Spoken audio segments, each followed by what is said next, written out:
El día de hoy vamos a ver un tema interesante en la sesión número 5, que es aquella que está vinculada a la gestión del personal.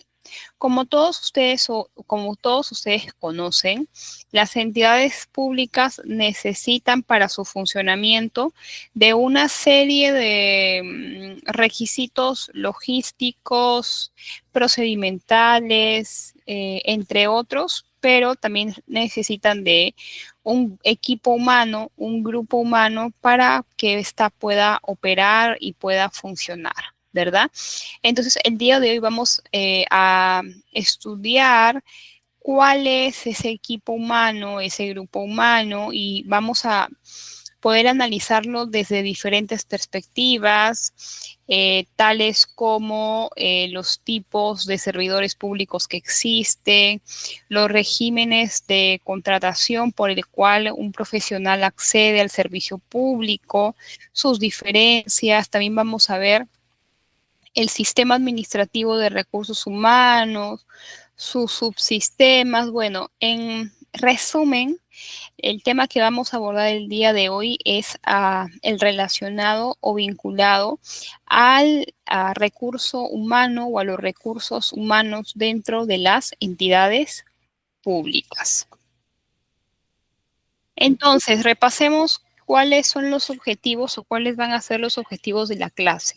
En primer lugar, conocer los principales aspectos relativos al sistema administrativo de gestión de recursos humanos, reconocer las funciones de cada uno de los subsistemas del sistema administrativo de gestión de recursos humanos y entender la importancia del sistema para el funcionamiento de las instituciones públicas. Ay, perdón. En base a esos objetivos es que vamos a trabajar juntos el día de hoy.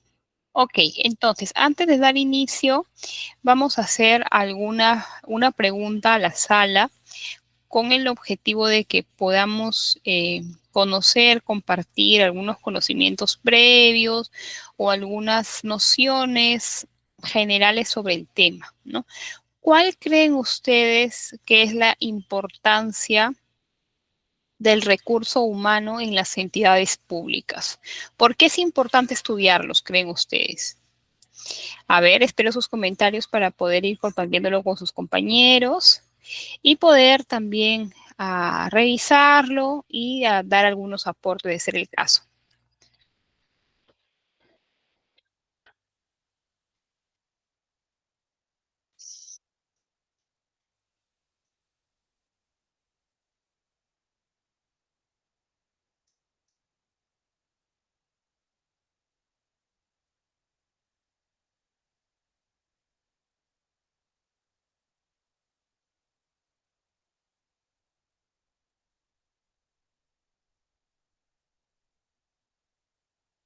¿Alguna idea, chicos? ¿Escucharon mi pregunta? A ver, Carolina nos dice que los recursos humanos son importantes para lograr el buen funcionamiento de la empresa o de la institución, correcto. Otro aporte, otro comentario, chicos, que ustedes consideren pertinente porque es importante estudiar al componente de recursos humanos en las entidades públicas. Arturo nos dice para el cumplimiento de los objetivos institucionales. Es correcto, Arturo. Una de las condiciones imprescindibles para el logro de los objetivos, metas institucionales, evidentemente es el recurso humano. El recurso humano tiene un impacto directo en qué, chicos? En la productividad, en la eficiencia, en el cumplimiento de metas de las instituciones públicas y también, déjenme decirles, en la calidad del servicio. ¿Por qué? Porque un recurso humano bien capacitado, un recurso humano bien remunerado, un recurso humano que tenga la posibilidad de realizar una línea de carrera, que se sienta motivado cada día para cumplir su trabajo, independientemente si es un trabajador gas, si es un locador, si es un trabajador nombrado, independientemente de del tipo del vínculo laboral que tenga con la entidad, si esta persona o del tiempo que pueda tener la entidad, se encuentra motivada, se encuentra satisfecha, vive o trabaja en un ambiente laboral óptimo, en un ambiente laboral con buenas condiciones, evidentemente tendremos muchísima mayor productividad y eficiencia en comparación de un clima laboral hostil, de repente sueldos insuficientes, ¿no?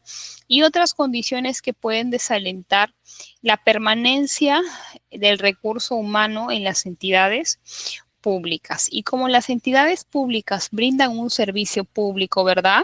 Brindan servicios a favor de la ciudadanía. Una de los componentes más beneficiados van a ser de a pie o los ciudadanos cuyo, digamos, realmente van a una entidad pública que necesitan servicios públicos, se van a sentir muchísimo mejor o van a evaluar de manera más positiva el desempeño de la institución, que en buena cuenta tiene mucho de su porcentaje, esa buena evaluación al desempeño de su personal, de su recurso humano. Y también vamos a tener que analizar sin duda el número de profesionales. ¿Por qué el número de profesionales? Porque una institución pública tiene una carga laboral que puede ser mayor, que puede ser menor, que puede ser a nivel de la capital o a nivel descentralizado, ¿verdad? Entonces, que se garantice que las profesionales que van a trabajar digamos, no registren en demasía una sobrecarga laboral, que a veces es difícil, ¿verdad? Porque muchos dicen, no, no me gusta trabajar en el Estado porque es un trabajo muy esclavizante, es un trabajo donde no te puedes desconectar, es un trabajo en donde constantemente puedes recibir críticas por tu trabajo, ¿no? Entonces hay muchas personas que personalmente no se sienten cómodos trabajando para el Estado porque no sienten pues digamos, una oportunidad para poder desempeñarse como quisieran, dado que normalmente los funcionarios públicos tienen un horario de entrada, pero no de salida, trabajan 24/7, nunca está bien lo que hacen porque siempre son cuestionados, criticados, en algún momento amados, en otros odiados, ¿no? Entonces, esa relación compleja que se teje a veces sobre algunos y otras veces sobre otros, tiene también un factor a través del cual lo podemos analizar, ¿no? La sobrecarga laboral. ¿Ustedes creen que un profesional pueda sentirse satisfecho o feliz o motivado de pasar, no lo sé, 11 horas, 12 horas al día trabajando y que el resto del día solamente pueda o dormir o prepararse algún alimento y el día siguiente volver a trabajar en ese mismo horario o de repente no poder gozar de sus vacaciones por la sobrecarga laboral o tener que llevarse trabajo a su casa o trabajar los días sábados o días domingos, que normalmente que para el Estado son días free. Entonces, esas variables son las que podrían desencadenar en un desempeño deficiente de los recursos humanos en la entidad. Entonces, ¿se acuerdan que en la primera clase, chicos, les informé, comenté, compartí con ustedes de que el Estado, a través de una ley, establece que en el Perú existen 11 sistemas administrativos. Los sistemas administrativos tienen una función, ¿verdad? Su función principal es la administración de los recursos públicos del Estado. Cada sistema administrativo tiene su especialidad, tiene su ente rector, tiene sus órganos, tiene su marco legal, tiene sus procedimientos. Cada sistema administrativo trabaja de forma autónoma. Entonces, en materia de recursos humanos, existe un sistema administrativo denominado Sistema Administrativo de Gestión de Recursos Humanos. Y este sistema administrativo, ¿quiénes lo componen? ¿Cómo está compuesto? Bueno, todo sistema administrativo, no solamente el de recursos humanos, todo sistema administrativo tiene principalmente 4 componentes. El primer componente son las normas, la base legal. No puede existir un sistema administrativo que no tenga normas que lo regulen, que pueden ser leyes, resoluciones, decretos, directivas. Todo sistema administrativo tiene un compendio de normas. ¿Qué más tiene todo sistema administrativo? Siempre va a tener órganos que lo compongan, instituciones que lo compongan. Dependiendo de su especialidad, ¿no? Cada institución pública pertenece a un sistema administrativo diferente, pero no hay ninguna institución que no pertenezca a un sistema administrativo de acuerdo a la especialidad que ejecuta, ¿no? ¿Qué más tiene todo sistema además de normas, además de poder tener diferentes instituciones? Todo sistema administrativo también tiene recursos asignados, recursos en mayor o en menor cuantía, pero todo sistema administrativo administra recursos. Y finalmente, cualquier sistema administrativo tiene procedimientos, procedimientos que están normados, que están estandarizados, que están regulados y que sirven para poder identificar o tener claro cómo se van a ejecutar las acciones de este sistema. En este sistema administrativo, chicos, es importante que hablemos, y lo vamos a hacer un poquito más adelante, de una ley que se promulgó en el año 2013, que se llama la Ley del Servicio Civil. Pero lo vamos a dejar ahí para poder hablar de eso en una parte un poco más adelante de la sesión de hoy.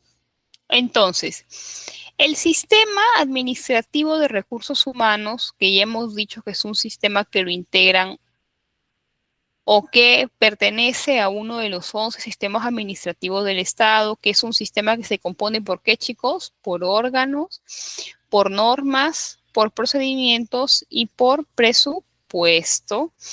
Tiene 3 elementos que integran el sistema. ¿Cuáles son esos 3 elementos que integran el sistema? Es una entidad que seguramente ustedes conocen por sus siglas, que se llama Servir. ¿Quién no ha escuchado alguna vez de Servir? En alguno u otro momento, ¿verdad?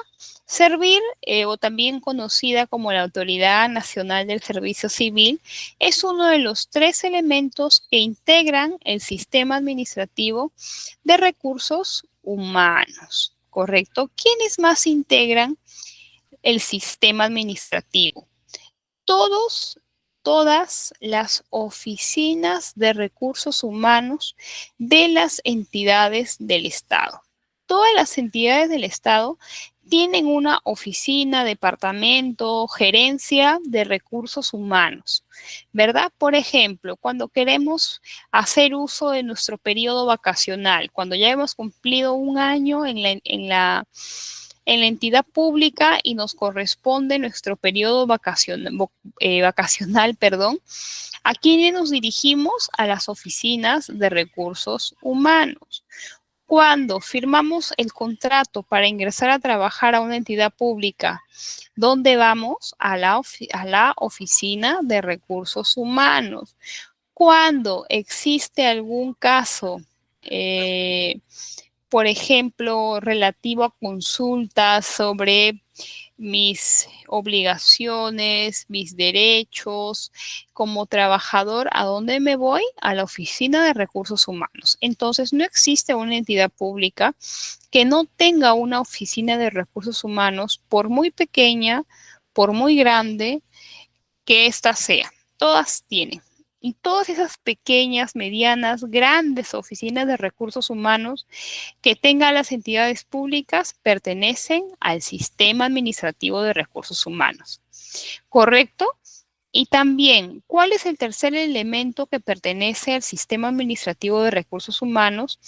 Un órgano que se encarga de dirimir, de decidir sobre controversias que se generen en el ámbito laboral. ¿Cómo se llama esa instancia, ese órgano? Se llama Tribunal del Servicio Civil. Es un órgano que está compuesto, ya la vamos a ver en un ratito, por un juez, por otras personas que deciden sobre controversias de tipo laborales en materia de recursos humanos. ¿Hasta acá está claro, chicos? ¿O alguien tiene alguna pregunta?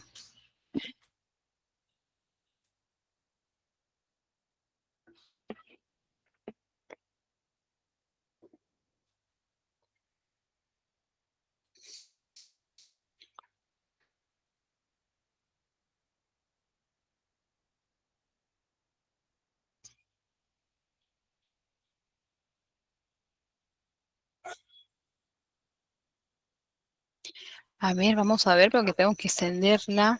Todo ok, ok. Ahorita continuamos entonces.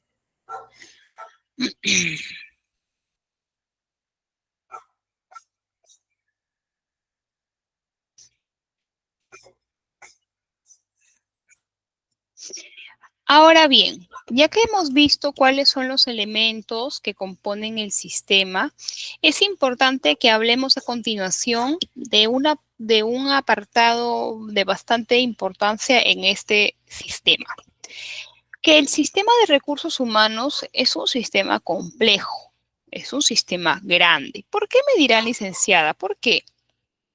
Bueno, en primer lugar, porque es un componente que es transversal a todas las instituciones públicas. ¿Qué quiero decir con esto? Que todas las entidades públicas tienen una oficina de recursos humanos y en general toda entidad pública tiene recursos humanos. Entonces, no existe una que no lo tengan. Por eso es mucho más compleja en número, en procedimientos, etcétera. Además de eso, ¿por qué es compleja, licenciada? Porque uno pensará de repente que el componente de recursos humanos es simple en su administración. Y créanme que no lo es. Alguno que ha trabajado en algún área de recursos humanos en alguna oportunidad me puede dar la razón. Tratar con personas, administrar el trabajo de las personas posiblemente es una de las tareas más difíciles que hacer. ¿Por qué? Porque, por ejemplo, cuando hablamos de materia presupuestal, ¿no? Hablamos de números, hablamos de normas, cuando hablamos de endeudamiento público, hablamos también de números, hablamos de normas, hablamos de decretos. Cuando hablamos de inversión pública, hablamos de expedientes técnicos, hablamos de obras, etcétera.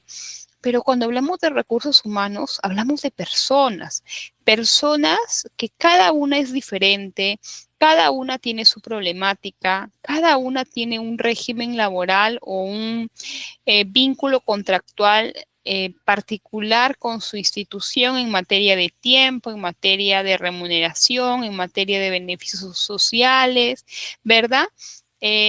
Cada institución puede presentar situaciones particulares y diferentes, ¿no? Cada institución tiene un sindicato de trabajadores, ¿no?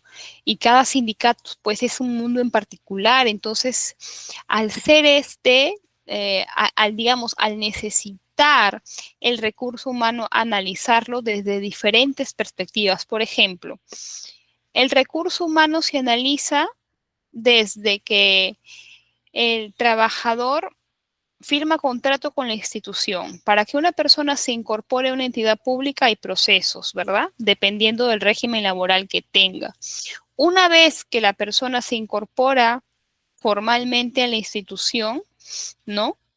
Por ejemplo, es necesario que cada cierto tiempo evaluemos el rendimiento laboral de la persona, porque hay personas que ingresan muy motivadas a trabajar con todo el ánimo, pero que con los años, con el tiempo, van perdiendo la eficacia o se van desviando del camino. ¿Qué más? ¿Qué más tenemos que analizar cuando hablamos de recursos humanos? La capacitación del recurso humano, ¿verdad? ¿Por qué? Porque si bien es cierto, los profesionales ingresan a una institución con un perfil profesional, con una experiencia laboral, ¿no? Es necesario que como el trabajo que realizan en una entidad también es especializado, no es lo mismo trabajar en RENIEC que trabajar en un hospital, no es lo mismo trabajar en un hospital que trabajar en una dirección de energía y minas, ¿no? Entonces es necesario que con el tiempo vayas recibiendo actualizaciones, las normas cambian, las normas se actualizan, vayas recibiendo formación complementaria para mejorar tu desempeño, ¿no? Y ahí viene el componente de capacitación. Y bueno, evidentemente uno de los componentes que son o que están más bajo la lupa, que es el tema de las compensaciones, ¿no? De si te corresponde pues CTS, te corresponde gratificación, de repente si tienen algún tipo de seguro, seguro ley, o sea, seguro de vida o seguro, algún tipo de seguro que determinadas entidades ofrecen a su personal. Por eso, para poder estudiar cada ámbito vinculado a los recursos humanos, vamos a hacerlo a través de siete, no cuatro, ni cinco, ni seis, 7 subsistemas. Cada subsistema evalúa, analiza, regula cada procedimiento vinculado a la incorporación, mantenimiento o salida de un trabajador que ha laborado alguna entidad pública. ¿Cómo vamos a estudiarlo? Ok, vamos a hablar del primer subsistema. ¿Cuántos subsistemas son? 7, ¿verdad? El primer subsistema se llama planificación de políticas de recursos humanos. Este sistema administrativo, estimados, tiene una base legal, una base normativa que cada cierto tiempo se actualiza, se modifica, etcétera, ¿no? Y a través de la cual esta base normativa, esta base legal, lo que va a permitir es que se pueda gestionar a los recursos humanos de una forma adecuada, ¿no? Por ejemplo, si para que una entidad pueda garantizar la correcta eficiencia de sus recursos humanos, tiene diferentes políticas, directivas, lineamientos, el lineamiento de ética, por ejemplo, ¿verdad? Que van a hacer que los recursos humanos puedan, digamos, regular todo su proceso de contratación, desde su contratación hasta su desvinculación. Entonces, más que todo, el subsistema de planificación de políticas en recursos humanos trata con el tema normativo y legal. Todo lo relacionado a los procedimientos, las normas, las políticas que sirven para poder administrar internamente a a dichos recursos humanos. ¿Ok? Toda la parte normativa, la parte procedimental, la parte legal se planifica o se analiza desde el subsistema de planificación en políticas de recursos humanos. También tenemos el segundo subsistema que se llama la organización del trabajo y su distribución. Vamos a pensar, estimados, que recientemente el gobierno ha promulgado una norma que crea una nueva entidad. Ya, vamos a pensar que esta nueva entidad que ha creado el Ministerio de Desarrollo e Inclusión Social es un nuevo programa social. ¿Ok? Nuevo programa social que está destinado a, por poner un ejemplo, ¿ok? Brindarle una subvención económica a madres en situación de pobreza o pobreza extrema, madres jóvenes que no hayan tenido la oportunidad de culminar o tengan inconclusos sus estudios superiores. Entonces, este programa lo que hace es incentivar a que retomen sus estudios otorgando una subvención que permita contratar de repente a una persona para que lo cuide, ¿verdad? Como las personas que estudian tienen menos tiempo para trabajar y por ende menos tiempo para generar ingresos, también para que sirva como sustento y de esa manera la mamá tenga más posibilidades de poder salir adelante y darle en el futuro mejores oportunidades a su hijo o a su hija. Entonces, el MIDIS o a través del gobierno se oficializa la creación de un nuevo programa social que le vamos a llamar Madres Empoderadas, ¿ok? Entonces, cuando se ha creado este programa, ¿no? Que no ha sido de la noche a la mañana, sino a través de un proceso que puede demorar meses o incluso años, de análisis y planificación primero de qué es el programa, qué va a ser, ¿no? Y evidentemente en sus inicios a cuántas familias pretende llegar, en qué zonas pretende llegar, ¿no?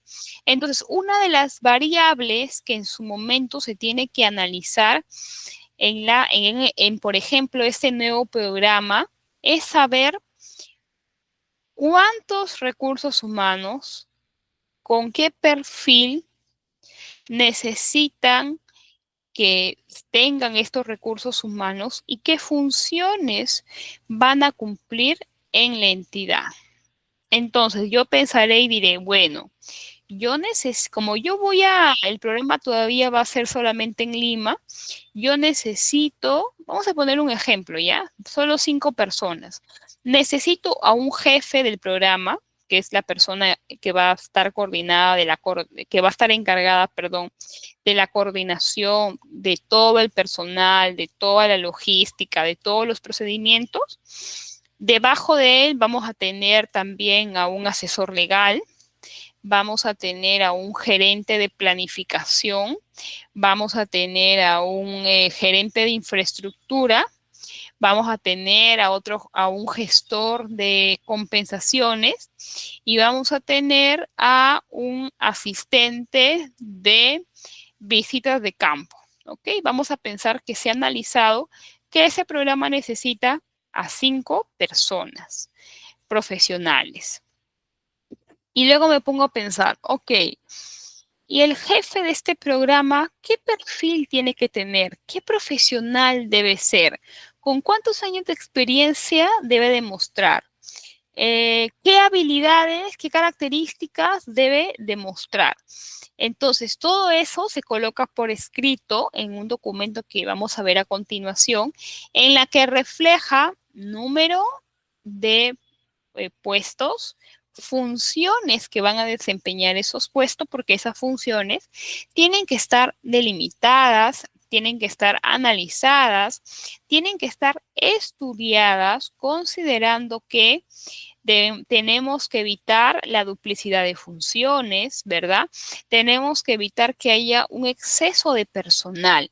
O sea, personal que no tenga una función específica, personal que no sepa exactamente lo que tiene que hacer. Entonces, para evitar un gasto innecesario es de que se tiene que tener las funciones claras de este personal, así sea un director, así sea un asistente de limpieza, así sea un asistente logístico, cualquier cargo. No digo con esto que uno sea más importante que el otro, solamente que cumplen funciones diferentes, ¿verdad? Y bueno, también vamos a decir, por ejemplo, para el gestor de campo, yo necesito que sea una persona bachiller o titulado en las carreras tal, que tenga experiencia 5 años general y 3 años como analista, asistente en otras entidades públicas y privadas, realizando funciones similares a las que se contrata, ¿no? Entonces, ¿por qué determinamos o de qué forma se determina qué perfil profesional debe tener cada persona o cada puesto? En primer lugar, por el nivel de responsabilidad, ¿verdad? Por ejemplo, para digamos, un gestor de campo, Una persona que realiza visitas domiciliarias no vas a pedir 15 años de experiencia, ¿verdad? No vas a pedir una maestría, un doctorado, ¿verdad? Porque las funciones que desempeña esa persona no es de responsabilidad y no se necesitaría eso. Porque también el sueldo que vas a ofrecer como entidad para cargos de esa especificidad son, pueden ser un sueldo mínimo, 2.000 soles, 2.500 soles. Entonces, hay que tener una correlación de qué es lo que pides y cuánto es que se ofrece pagar como remuneración a la persona de forma mensual. Tiene que haber una correlación. Mientras más especialización, mientras más perfil, mientras más experiencia, eso tiene que verse reflejado en la teoría, en la remuneración que recibe cada persona. Un director ejecutivo no puede ganar igual que un analista de programación, ¿verdad? Porque cumplen funciones diferentes. Entonces, ¿cómo se llama ese documento, licenciada, a través de la cual las entidades públicas concretan por escrito estas tres cosas que les acabo de decir? ¿Qué puestos, qué funciones y qué perfil académico? En un documento que se llama Manual de Perfiles de Puesto, que ustedes lo pueden ver dando clic en la manito que está abajo en la parte central. Este documento es un documento de gestión que contiene los perfiles de los puestos de una entidad. Ya les comenté que cada perfil no solamente va a establecer las funciones, no solamente va a indicar el perfil académico, sino que también va a colocar este puesto dentro del organigrama, ¿no? Y eso nos va a permitir identificar quiénes son nuestros órganos superiores, quiénes son nuestros subordinados, ¿verdad? Todo en el marco de la organización de una entidad. ¿Hasta acá alguna pregunta?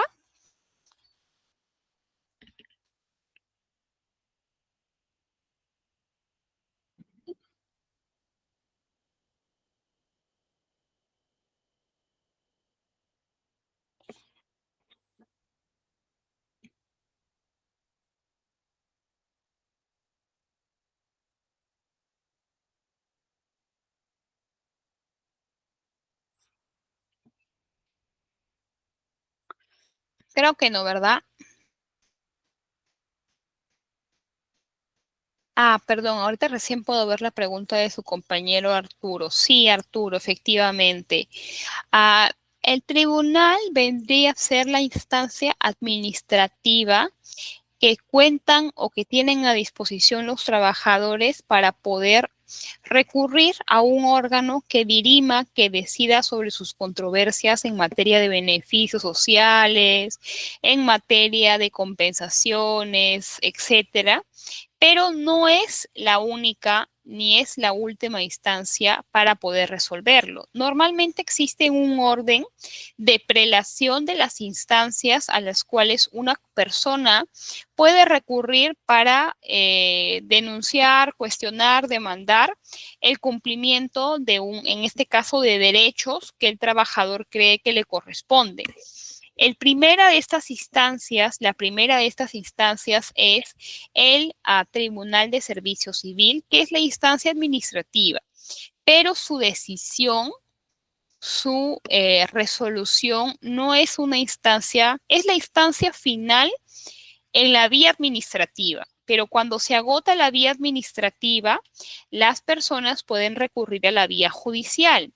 Es por eso que seguramente muchos de ustedes conocen casos de personas que de repente han sido despedidas arbitrariamente y que a través de un proceso judicial han logrado la reposición en su puesto, ¿no? No sé si alguno de ustedes conoce, yo conozco muchos casos que luego de realizar una demanda en la vía judicial por despido arbitrario, por el pago o el adeudo de beneficios laborales, logran o la indemnización del caso o la reposición judicial de estos trabajadores en su plaza original, ¿no?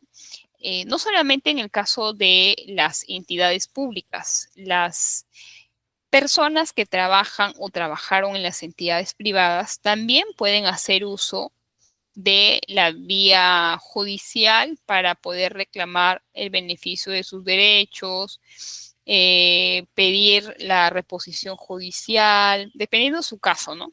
Etcétera. Entonces, espero haber respondido a tu pregunta, Arturo.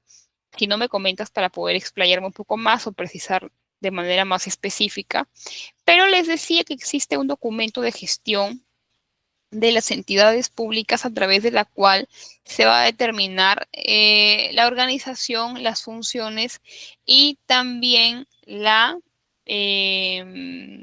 el perfil profesional de cada uno de estos puestos. Y vamos a ver el ejemplo, un ejemplo a continuación. Este manual de perfiles de puestos se aprueba mediante una resolución emitida, firmada por la máxima autoridad dentro de una entidad. Por ejemplo, si pensamos en el manual de la OMPE, se aprobará mediante una resolución firmada por el jefe de la OMPE, ¿no? Siempre estos documentos se aprueban mediante una resolución. Vamos a ver la página 3, la página, en este caso, la página 6. A ver. Ok, entonces, en este tipo de documento, manual de perfiles de puestos, vamos a ver de forma ordenada, sistematizada, incluso a través con estos formatos de, en este caso, un cargo. ¿Cómo se llama este cargo? Se llama gerente de red asistencial. Este es el cargo. Este gerente de red asistencial va a pertenecer a una gerencia, o sea, su jefe, su órgano superior se va a ser la gerencia central de operaciones. Entonces, en este documento se establece cuáles son las funciones específicas que deben cumplir y van a estar bajo la responsabilidad de este funcionario. En este caso son como 27 funciones. Más abajo nos indica cuál debe ser el perfil profesional de este gerente. Por ejemplo, para que una persona pueda ser gerente específicamente de este cargo, es que sea titulado y con una maestría. Debe ser, pero no puede ser titulado en cualquier carrera. Puede ser titulado como médico cirujano, como cirujano dentista o como químico farmacéutico.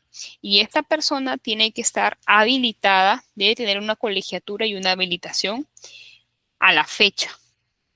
Además, en materia de experiencia se solicita mínimamente 10 años de experiencia y también acreditar el dominio de ofimática a nivel básico y de inglés a nivel básico.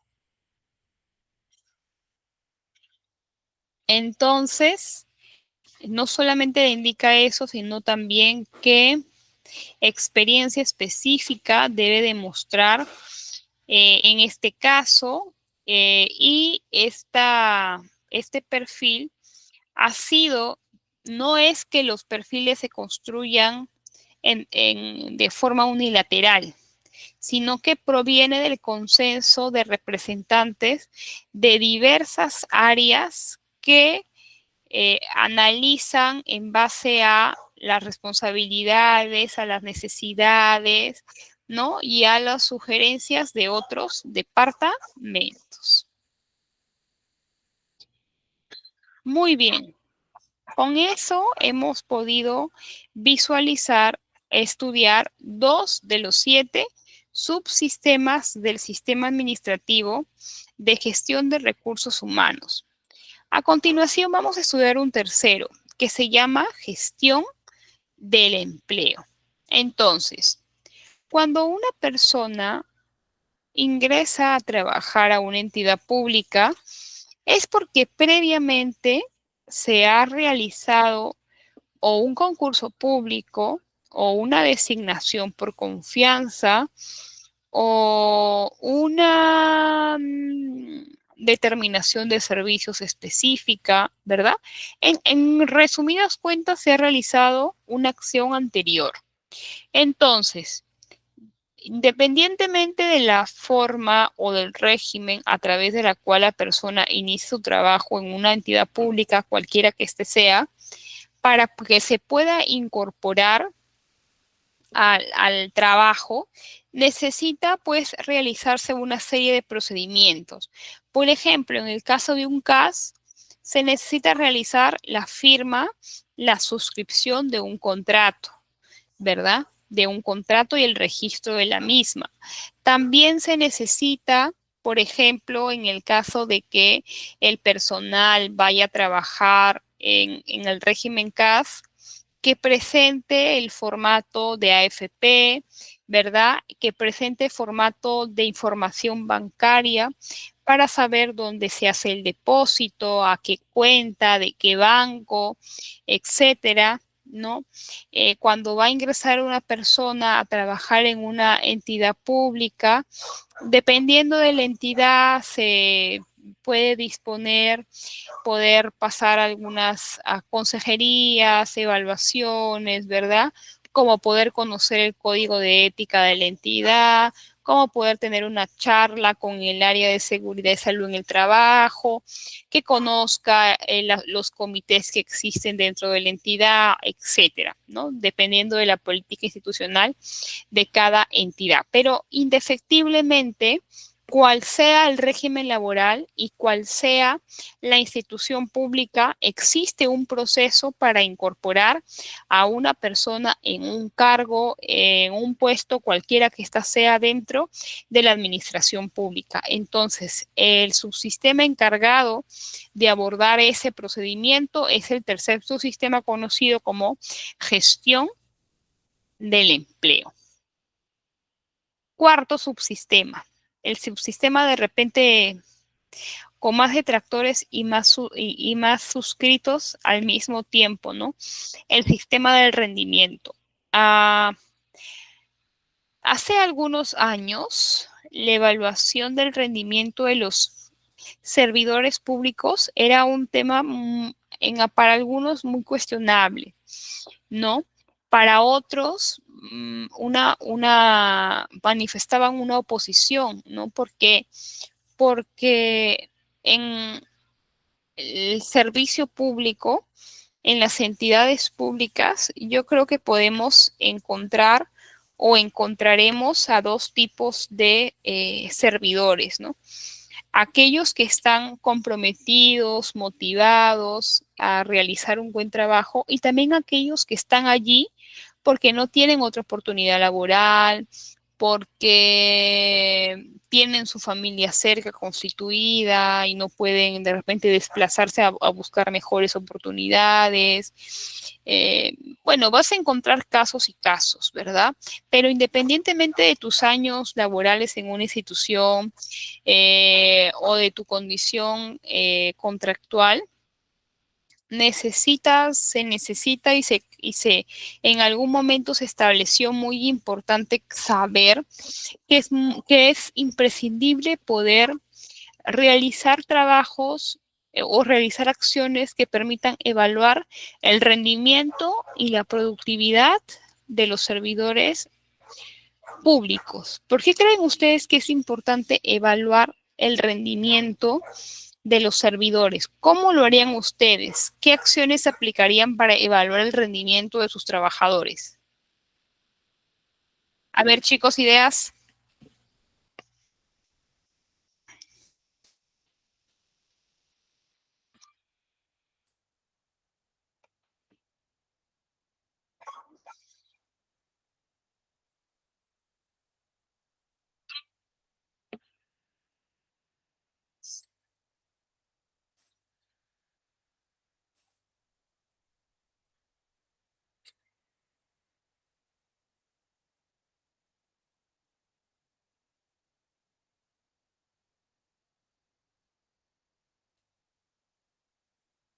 Ideas, chicos. Comentemos, por favor, opiniones.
Ok, entonces Arturo nos dice, deben haber reportes e indicadores de resultado. Ángela nos dice, dependiendo de los resultados del trabajador. Entiendo que lo que su compañera Ángela nos quiere decir es que depende de los resultados, de las evaluaciones que rinda el trabajador para, por ejemplo, poder evaluarse la renovación de su contrato. Bueno, en el caso que corresponda, ¿no? Porque también hay profesionales nombrados. Entonces, en el caso de los profesionales nombrados, no es tan fácil, ellos tienen una estabilidad laboral y por lo tanto no es sencillo poder concluir ese vínculo laboral preexistente, ¿no? Sin embargo, creo yo que este concepto de impulsar el rendimiento viene siendo implementado cada vez más por las entidades públicas, pero yo sí tengo una atingencia en ese sentido, en que sí es importante de manera programada, de manera, digamos, organizada, la evaluación del rendimiento de los servidores, pero también es importante acompañarlo de un acompañamiento o digamos de la ejecución de un acompañamiento de fortalecimiento de capacidades, porque si vamos a evaluar a servidores, también hay que darle herramientas para poder mejorar su desempeño. Y justamente de eso vamos a hablar en un momento. Capacitaciones para poder mejorar su desempeño. Entonces, es importante siempre monitorear los resultados, productividad, satisfacción del trabajador con el objetivo de saber si su contribución está siendo efectiva para el logro de los objetivos institucionales. Por ejemplo, ¿sabían ustedes que la Fiscalía, el Ministerio Público, tiene un órgano creado específicamente para la evaluación del desempeño de los fiscales? Por ejemplo, los fiscales, ¿no? Un fiscal de familia, ¿no? Un fiscal de familia se evalúa en un periodo de tiempo de los casos que tenía a su cargo, en cuántas se lograron sentencias a favor, cuántos expedientes ha logrado resolver, en qué plazos lo ha hecho, ¿verdad? Qué condenas ha logrado el fiscal, porque recuerden que para un fiscal o digamos para el Ministerio Público, sus objetivos institucionales siempre van a ser la persecución del delito y también cuando corresponda lograr que los acusados puedan recibir la sentencia condenatoria. Ese es un logro para un fiscal, de esa forma se mide. Entonces, si existe una oficina de rendimiento que realice evaluaciones periódicas, ustedes saben que los fiscales tienen una carrera fiscal, ¿no? Tienen una ley que regula la carrera de poder ascender y cada ciertos años, cuando corresponde, pueden postular a una plaza o a una especialidad más de mayor nivel, mejor remunerada, pero tienen que pasar por un concurso público y o evidentemente un informe de rendimiento positivo les va a ayudar para tener más puntaje y poder así seguir avanzando en su carrera como fiscales. De igual manera los jueces, ¿no? Los jueces son evaluados prácticamente bajo las mismas consideraciones, existe un órgano encargado de esa evaluación porque pues el Poder Judicial es un órgano bastante grande con muchísimas dependencias y esos informes también pueden justificar o pueden servir para poder renovar la confianza eh, y ratificar a esos jueces o a esos fiscales. ¿Qué más, chicos? Tenemos el quinto subsistema, que es el subsistema denominado gestión de la compensación. Cuando un trabajador inicia un vínculo contractual con una entidad, dependiendo de su régimen laboral, va a tener un ingreso determinado y no solamente un ingreso, sino beneficios tales como la gratificación, la compensación por tiempo de servicios, también denominada la CTS. En algunos existe bono de productividad, ¿verdad? ¿Verdad? Bono por escolaridad, ¿no? Entonces va a depender mucho, como le vuelvo a repetir, del tipo de régimen laboral por el cual hayan sido contratados.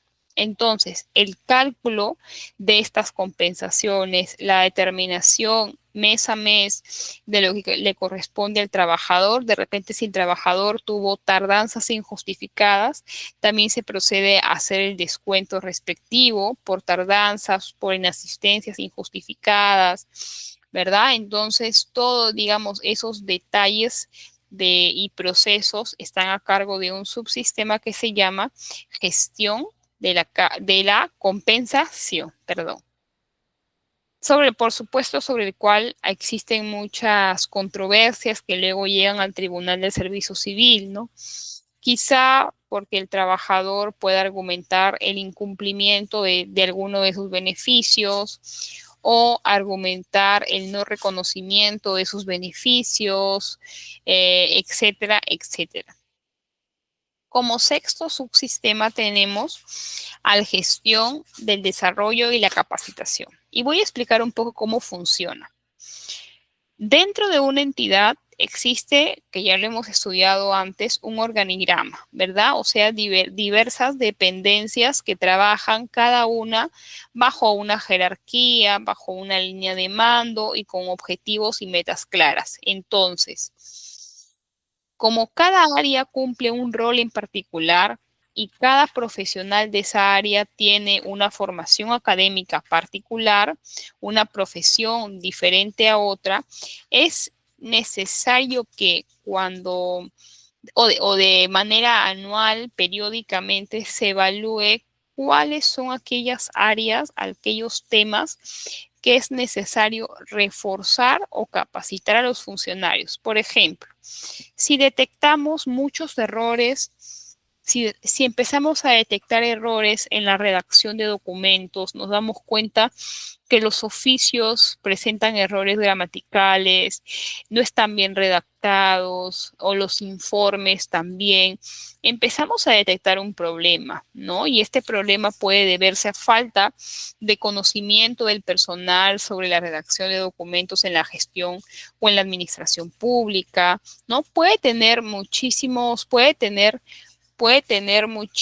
factores, pero indefectiblemente eso lleva a la identificación de un problema. Y para ese problema hay que generar una solución. Y esa solución se materializa con la puesta o la creación de un curso, de un diplomado, de un espacio académico que permita fortalecer las capacidades de esos servidores, ¿no? Otro ejemplo, de repente en migraciones, la Oficina de Recursos Humanos se da cuenta de que existe mucha falta de conocimiento del manejo del sistema de gestión administrativo interno, lo cual genera demoras, genera retrasos, genera errores, ¿no? Y por lo tanto, crea una capacitación dada por un especialista que tenga como objetivo poder formar a todos los funcionarios que sean necesarios para el correcto uso de ese sistema de gestión administrativa. Entonces, esos alcances se plasman en un documento que se llama Plan de Desarrollo de Personas. Vamos a ver ahorita un ejemplo para que sepan qué es. Plan de Desarrollo de Personas. A través de este documento que se elabora año a año, se establecen dos cosas. En primer lugar, las necesidades de capacitación de una institución que van a ser muy diferentes unas a otras, muy particulares unas a otras, dependiendo de sus objetivos, dependiendo de su especialidad, etcétera, ¿verdad? Y además de identificar las necesidades de capacitación, se va a programar las actividades de capacitación, sea este un curso, un diplomado, a cuántos, digamos, cuántas vacantes se van a ofrecer, cuántas horas académicas va a durar, ¿no? Cosas como esta. Vamos a ver un ejemplo. Bueno, voy a dejar de compartir acá para volver a compartir y que se pueda visualizar. A ver, un ratito. Ya, ¿me confirma si se ve, chicos?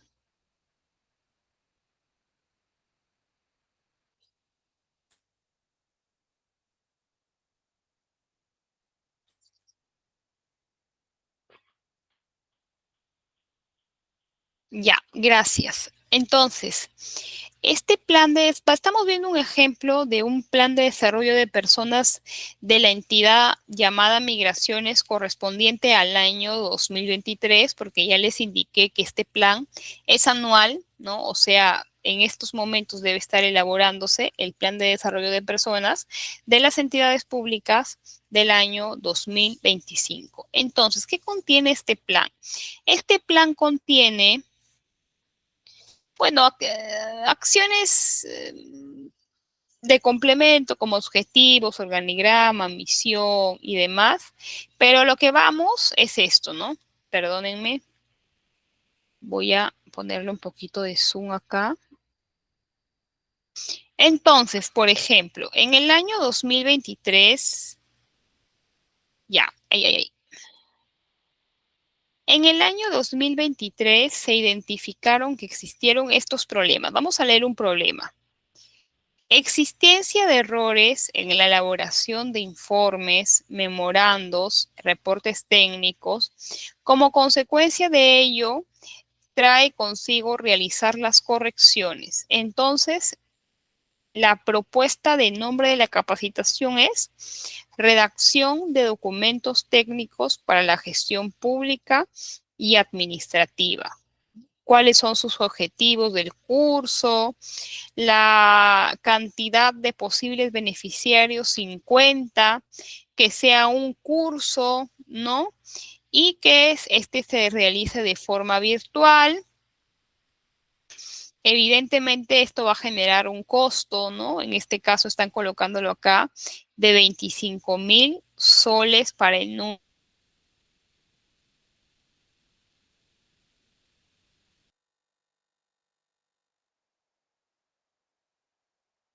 número de alumnos dictarísticos y base de datos en los procesos de selección. Entonces se ha planteado lanzar el curso Microsoft Office nivel avanzado para fortalecer para fortalecer las capacidades de los funcionarios. Se van a habilitar 13 vacantes y el costo aproximado de este curso se ha estimado en 6,000 soles.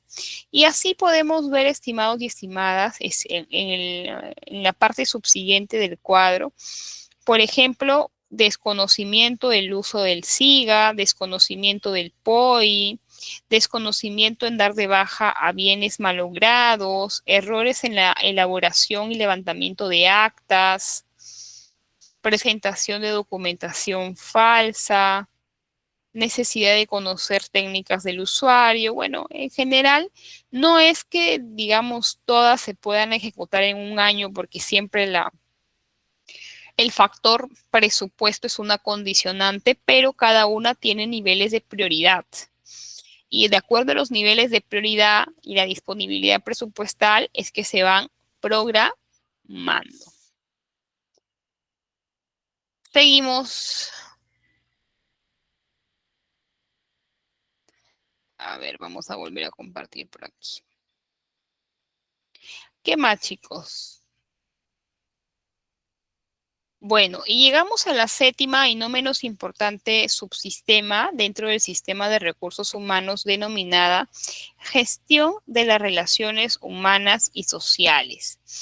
¿De qué trata ese subsistema, licenciada? ¿Cuál es su razón de ser? ¿Para qué ha sido creado? Bueno, ay, perdonen. Este subsistema comprende digamos, las relaciones que se van a establecer entre los servidores y la entidad. Es muy importante que, por ejemplo, en la convivencia laboral o en la convivencia dentro del espacio laboral se garantice una convivencia libre de acoso, libre de discriminación, libre de machismo, libre de repente sinergias negativas, de hostigamiento laboral, porque para algunos les puede parecer ajeno, pero es muy común ver casos de hostigamiento, de acoso, de discriminación, ¿verdad? Entonces, para eso nace y de eso se encarga la gestión de las relaciones humanas y sociales.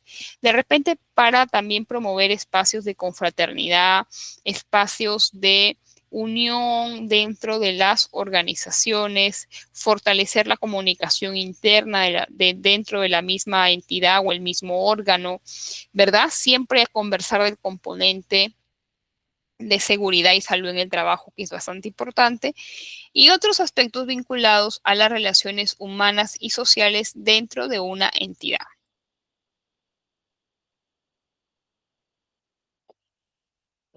Entonces, el sistema administrativo de gestión de recursos humanos tiene una autoridad máxima o también llamada un ente rector. ¿Cómo se llama el ente rector del sistema? Se llama SERVIR, también conocida como Autoridad Nacional de Servicio Civil. Cumple esta autoridad diferentes funciones que las vamos a resumir en la siguiente. Cumple una función normativa. ¿Por qué una función normativa? Porque dicta normas técnicas para el desarrollo del sistema. Cumple una función de asistencia técnica porque capacita sobre los alcances, sobre las normas del sistema a las oficinas de recursos humanos. ¿Qué otra función cumple Servir? Cumple una función de planificación, de organización, de propuesta, por ejemplo, de política remunerativa, ¿no? Entonces, dentro de sus funciones tiene varias, pero cada una de ellas cumple un rol muy importante dentro del sistema. Ok, ¿se acuerdan que al principio de la clase hablábamos sobre una ley que se llama Ley del Servicio Civil? Les voy a contar un poquito cómo nació y cuál es su estado actual. En el estado empieza a verse una situación particular, que existían o que existen, porque sigue siendo una realidad, muchos regímenes laborales, lo cual genera, por ejemplo, que puedan existir dos personas que ejecuten las mismas funciones, que tengan el mismo cargo, pero que tengan remuneraciones diferentes o estabilidad laboral diferentes, ¿no? Lo que puede ser un poco injusto, ¿no? Si lo queremos llamar o ver de ese modo.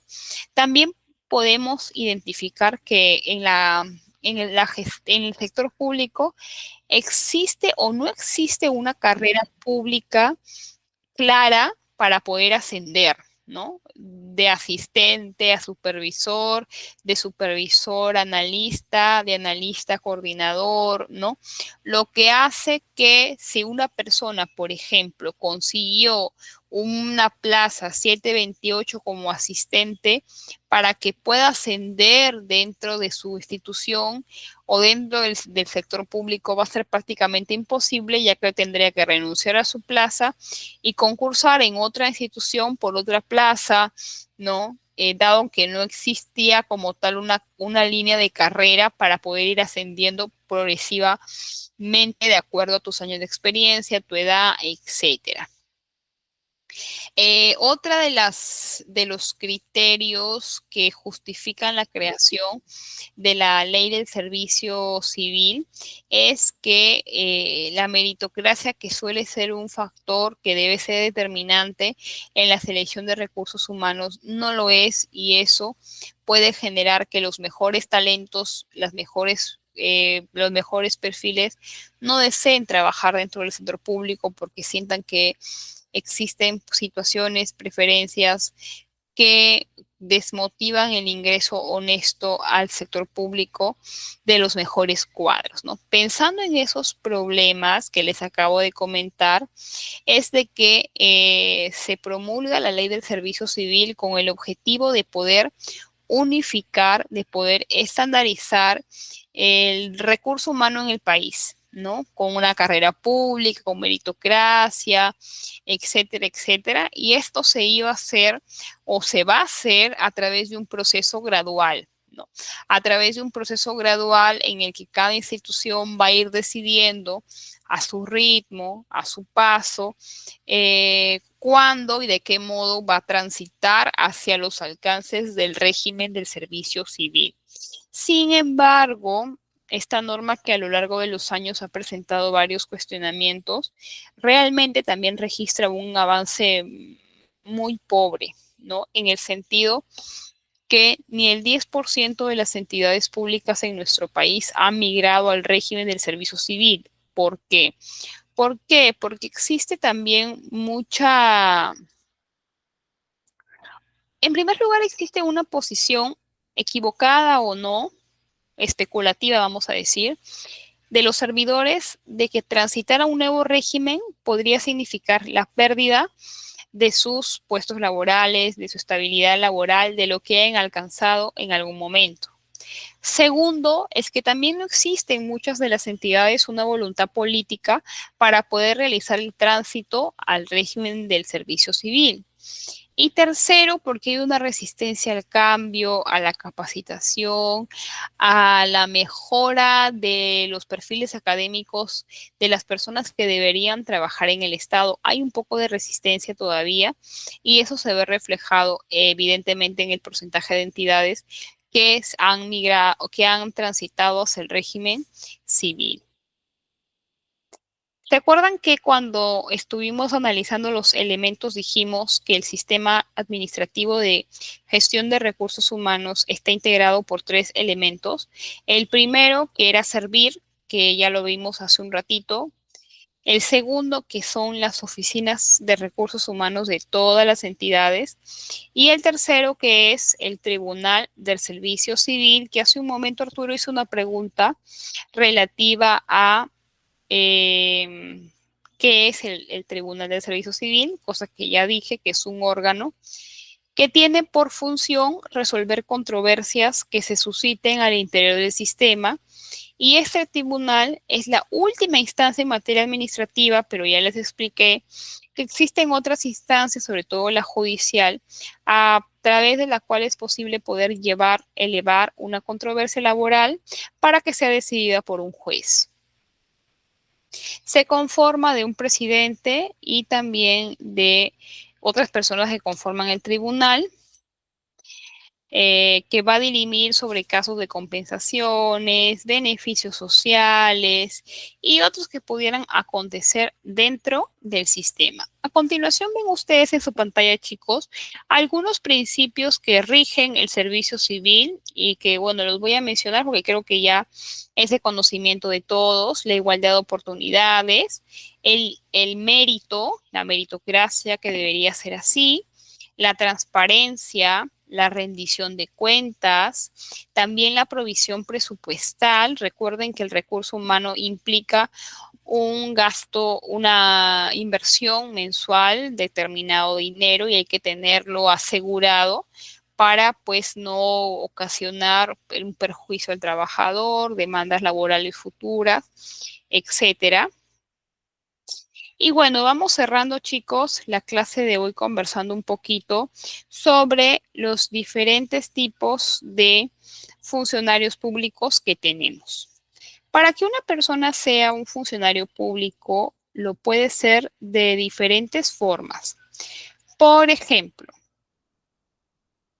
por ejemplo, si nosotros tenemos a un ministro el ministro de Educación. ¿El ministro de Educación es un funcionario?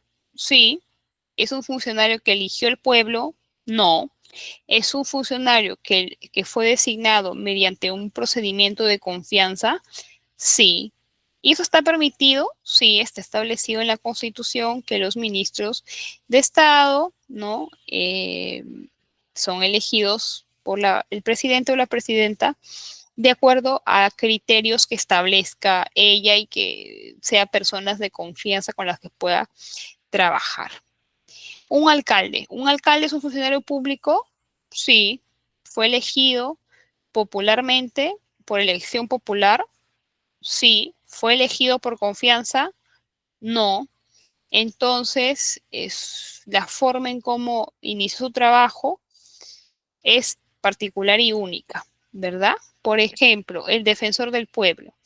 ¿El defensor del pueblo es un funcionario público? Sí. El funcionario, pues, perdón, el defensor del pueblo es elegido en votaciones, en elecciones. No. ¿Quién elige al defensor del pueblo, chicos?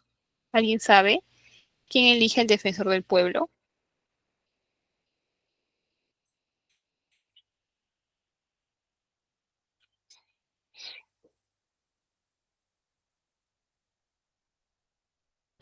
Correcto, ¿verdad? El Congreso de la República tiene la potestad de elegir al defensor del pueblo. Se elige una comisión, un comité que se encarga de evaluar distintas propuestas y las mismas son evaluadas y al final votadas para elegir al defensor del pueblo.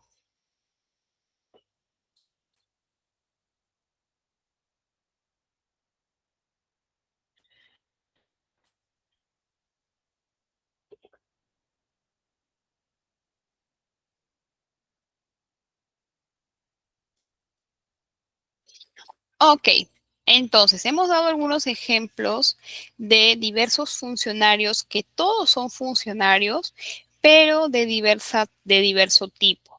Por ejemplo, el presidente, los vicepresidentes, los congresistas de la República, los parlamentarios andinos, los gobernadores regionales, los vicegobernadores regionales, son funcionarios elegidos a través de un proceso de elección popular. El próximo año, 2026, es un año electoral porque se van a realizar elecciones generales. Elecciones para poder elegir al presidente o la presidenta y también a los congresistas de la República, a los parlamentarios andinos y un año después viene la elección de gobernadores y alcaldes. En el caso de los funcionarios que son designados mediante un proceso de concurso público, por ejemplo, en el caso de los miembros del Consejo Nacional de la Magistratura, son funcionarios elegidos mediante un concurso público, pero llevado a cabo por una entidad específica. Y también existen, ¿no?, los funcionarios designados a través de confianza. La confianza es una prerrogativa que le pertenece en este caso al presidente de la República, en el caso de los ministros, y en el caso de los viceministros, a los ministros y así dependiendo de su jerarquía, para poder darles la confianza de que desempeñen esa función. Para terminar, mencionar que también tenemos a un directivo público. El directivo es aquel servidor que desarrolla funciones de decisión dentro de de un órgano, pero este ingresa no por confianza, sino a través de un concurso público. Y también tenemos a un servidor de carrera, público de carrera, que este concepto de servidor público de carrera ingresa justamente cuando se promulga o está establecido en la ley del servicio civil, que habla de un funcionario que viene haciendo pues una línea de carrera dentro de una entidad por varios años con especialidad, con mucha especialidad, y por eso es que se le denomina servidor público de carrera. ¿Alguna pregunta, chicos, para que tengan, que haya quedado duda, fui clara, se entendió?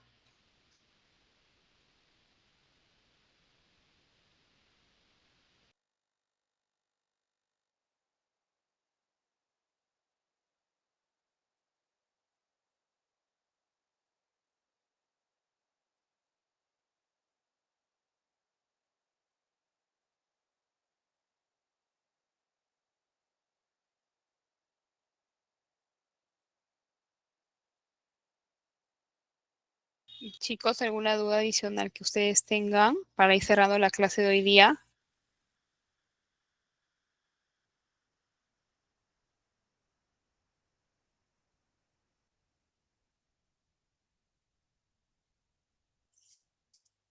Ok, chicos, de no tener consultas, los invito a la clase final del día viernes. Espero que haya... Ok, Lorena tiene una pregunta y dice, quisiera saber acerca de las licencias de trabajadores en el sector público. ¿Cómo lo maneja?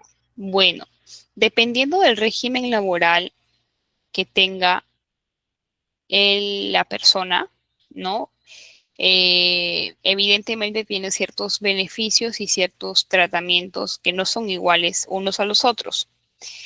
Por ejemplo, en el caso de un trabajador nombrado, puede ser 728 indeterminado o 276, existen licencias de salud que va a depender. Las licencias son un tema complejo, chicos. ¿Por qué? Porque va a depender mucho del caso. Por ejemplo, vamos a pensar que Dios no lo quiera, le han detectado a un servidor una enfermedad grave, ¿no? Ha sido diagnosticado de una enfermedad agresiva, de una enfermedad grave y necesita una licencia por salud. Entonces, como las licencias en materia de salud son pagadas, o sea, tienen un tiempo máximo de duración. No puedes estar 2 años con licencia por motivos de salud. Tiene un periodo, días de acumulación durante el año máximos permitidos para poder tenerlos. Entonces, durante los primeros días, digamos, una primera parte de esos días, la entidad pública lo cubre y cuando ya pasa esos días lo cubre salud porque se supone que la licencia te la da el organismo público al cual están coberturados todos los servidores que es de salud. Entonces, por ahí se puede canalizar siempre que esté dentro de un rango establecido, ¿no? Una licencia por salud. En el caso, por ejemplo, de los CAS, como tienen un contrato administrativo de servicios, dependiendo, si son CAS indeterminados, no habría mayor problema siempre que esté bien justificado. Lorena dice, la normativa indica que en general son 3 meses sin goce de haber que uno puede solicitar. Sí, claro, ¿de qué régimen laboral estamos hablando, Lorena? Para tener más claro el caso. ¿O estás hablando en general, de manera abierta? Ah, ok, de un régimen K, ¿determinado o indeterminado?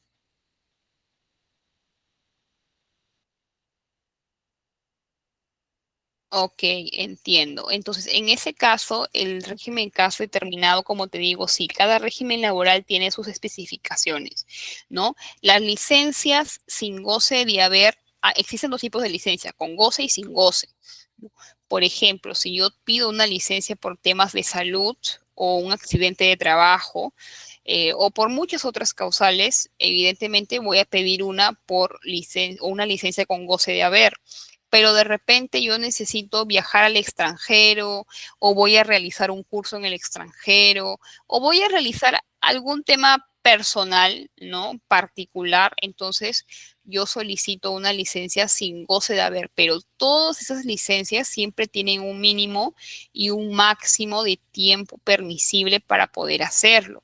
Si yo excedo injustificadamente ese plazo, corro el riesgo, en este caso, de perder mi plaza o que se inhabilite mi contrato, etcétera, etcétera. En el caso, por ejemplo, de los locadores, bueno, no, porque son servicios a todo costos, entonces ahí, si te enfermaste un día o 3 meses, pues lo que se hace es que te pueden anular tu orden de servicio y eso es todo porque no se contempla un vínculo contractual entre el trabajador. Pero en el caso de los CAS 276, 728, no tengo, digamos, exactamente el número de días permitidos en la mente, pero lo que sí les puedo decir es que dependiendo del caso, siempre van a existir mínimos y máximos de días al año en las que se puede solicitar una licencia con goce o una licencia sin goce. Evidentemente, previa evaluación y visto bueno y aprobación de la Oficina de Recursos Humanos de la entidad. No puedes hacerlo, no puedes tomarlo si no tienes una autorización previa de la Oficina de Recursos Humanos. Bueno, chicos, eso ha sido todo por el día de hoy. Nos vemos el día viernes a las 8 de la noche. Que tengan una buena noche y un gran día el día de mañana. Nos vemos.